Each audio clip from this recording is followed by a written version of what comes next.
नागपूरच्या मणप्पुरम गोल्डच्या कार्यालयात 28 सप्टेंबर रोजी घडलेला हा थरार.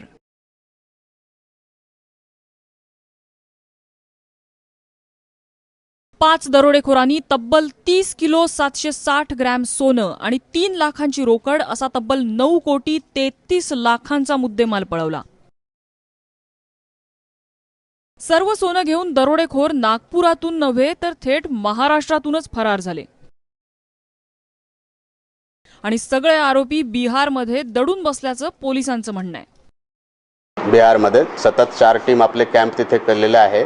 बिहारचे पण जे बरेच जिल्ह्यात सोबत कोऑर्डिनेट करून त्यांना आरोपीला हे करण्याची कारवाई सुरू आहे, परंतु अजून ते आरोपी आपल्याला सापडला नाही. गँग पूर्णपणे आयडेंटिफाय झालेली आहे, ते सर्व खात्री झालेली आहे.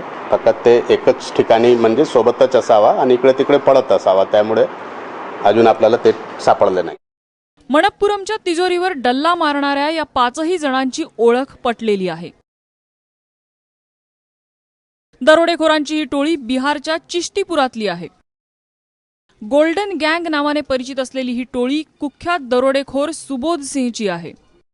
सुबोध सिंग, धर्मवीर महातो, मिथिलेश यादव, मनीष कुमार आणि सूरज सिंग यांनी मणप्पुरमवर दरोडा टाकल्याचं स्पष्ट झालंय. यांनी आतापर्यंत देशातल्या विविध शहरात दरोडे टाकून कोट्यवधींची लूट केली आहे. चेन्नईत दरोड्याच्या वेळी पोलिसांच्या फायरिंगमध्ये गँगचे 5 सदस्य मारले गेले होते. त्यानंतर सुबोध सिंगनं नव्या साथीदारांसह रायपूरमध्ये 3 कोटींचा दरोडा टाकला. याच वेळी सुबोध सिंगला अटकही झाली. तुरुंगातून बाहेर येताच तो पुन्हा बिहारमध्ये परतला. गोल्डन गँगनं आता आपला मोर्चा महाराष्ट्राच्या उपराजधानीकडे वळवला. नागपुरातल्या या चोरीसाठी या गोल्डन गँगने बिहारच्या वैशाली जिल्ह्यातून एक स्कॉर्पिओ चोरली. तसंच चोरीनंतर पळून जाण्यासाठीही त्यांनी चोरीच्या वाहनाचा उपयोग केल्याचा संशय आहे. अजूनपर्यंत लोकल कनेक्शन नाही मिळालेलं आहे आपल्याला. अजूनपर्यंतच्या तपासामध्ये आम्हाला पण डाऊट आहे काही ना काही कनेक्शन असावा, परंतु आतापर्यंतच्या तपासामध्ये लोकल कनेक्शन आपल्याला आढळून आला नाही. ओळख पटल्यानंतरही ही टेक्नोसॅव्ही गँग पोलिसांच्या हाती लागलेली नाहीये. पण गुन्हेगार कधीतरी चूक करतोच. तशीच चूक गोल्डन गँगही करेल आणि हाती लागेल असा विश्वास नागपूर पोलिसांना आहे.